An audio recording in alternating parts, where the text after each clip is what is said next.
Good afternoon. I'm Donna Miller, candidate for Congress in Illinois' 2nd Congressional District. I am here today joined with George Lofton, who is a trustee in Flossmoor, Lynetta Taylor, who is the former trustee in Glenwood, and Pastor Lawrence Blackfull from Chicago Heights.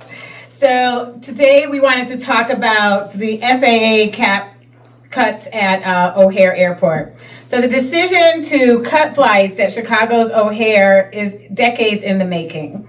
For years, those of us who have been supporters of a South Suburban Airport have repeated the Federal Aviation Administration's advice ad nauseum to capture the region's growing air capacity by building another airport.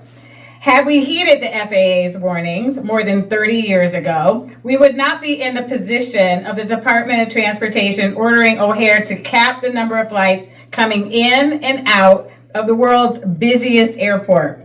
Chicago is the transportation hub of the nation. Our location in the middle of the country is central to our history. Why would we allow ourselves to be the nation's only major city with just 2 airports? Doesn't even make good sense.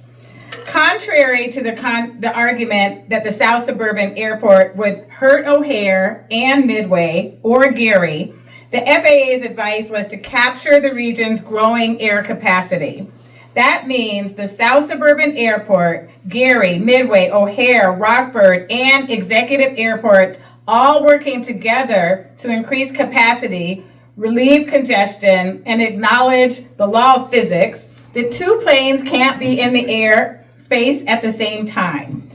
Not investing in a fully operational South Suburban Airport, whether cargo, passenger, or both, has contributed to our city and state underperforming and underachieving. Currently, we have Built Field, the site of the South Suburban Airport, that owns 90% of the land to expand the airport, and 90% of the environmental impact studies are completed. All we need is political will. Until now, politics was the problem, but today it can be the solution. We can start planning for the good of the region. Governor Pritzker, Mayor Johnson, and the South Suburban mayors and managers, I call upon you all to form a regional authority that begins the planning for a fully operational South Suburban Airport. This includes a public-private partnership where the state is the landlord and the developer is the tenant.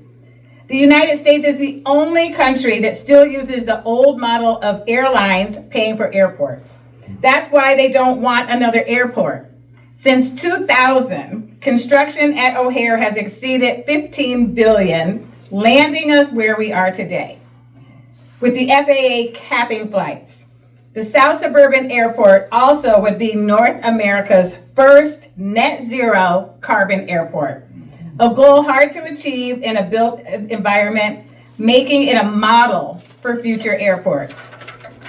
Our political leaders have an opportunity to revive the Chicago Southland, to revitalize the city's south side and south suburbs, to grow jobs, to grow businesses, to grow communities. Imagine if we fast-track the South Suburban Airport with the same support that we're giving to the Psi Quantum campus for 150 direct jobs. A recent study from the Illinois Economic Policy Institute found that building a cargo-focused airport in the south suburbs would create around 6,300 total jobs. Couple that with the developing Old Southwark site, extending the CTA Red Line, constructing highway access to the airport site, and laying the final 5 miles of track from the metro stop at Governor State University to the airport, you have the formula for revitalizing the Chicago Southland. This is how you reverse the exodus of the more than 1.5 million people who have left the state since 2000. By connecting the Chicago Southland to the rest of the state and the world, we help Fortune 500 companies, such as State Farm Insurance, Archer Daniel Midland, John Deere, and Caterpillar, and small businesses. We help our downstate universities We become more than a global city, we become a global state. Let's not squander this opportunity. Let's turn a potential problem into a permanent solution. Thank you.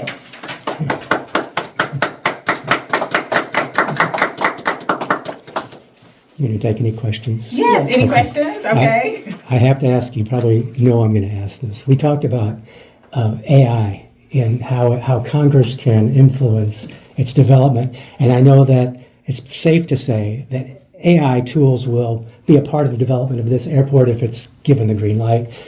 But there's also the question of the extent to which automation in terms of data and labor will influence the number of jobs that were proposed. AI is moving so fast. Right. I'm wondering what you think can be done to ensure that enough of those jobs are humans' jobs. Well, I'm definitely a proponent for putting guardrails around AI. And it's funny, I was just at a meeting earlier today talking about healthcare and the innovation and the utilization of AI in that industry as well. So I think as long we have to put the guardrails on in the beginning, so we're not going back and retracting and making things worse, as we kind of building the plane as we put it out there. So AI is definitely going to be a part of all of our future. We just have to know how to utilize it in the best way. And there is human capital that needs to go into AI jobs as well. So I look forward to making sure that that's a part of all conversations around AI.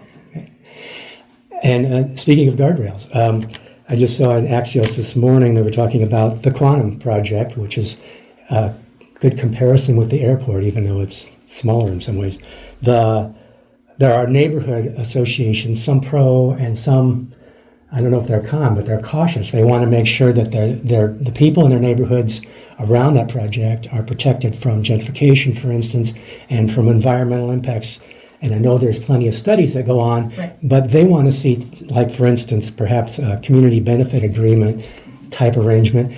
Do you think that kind of tool should be employed as the airport project goes forward, assuming it does? Absolutely. And actually, the Psi Quantum people came to our board meeting and to talk about what that would look like from a infrastructure and from a community base. And so you just have to get with the companies early on so that they can build that into their focus. They claim they built that into that focus, and there's community advocates out there making sure that it happens. So we would definitely make sure that this is part of the airport, which is also more jobs, and it's more infrastructure, more community, and the connectivity that the airport would provide from the South Suburban Airport actual site all across the south suburbs, all the way into the city of Chicago.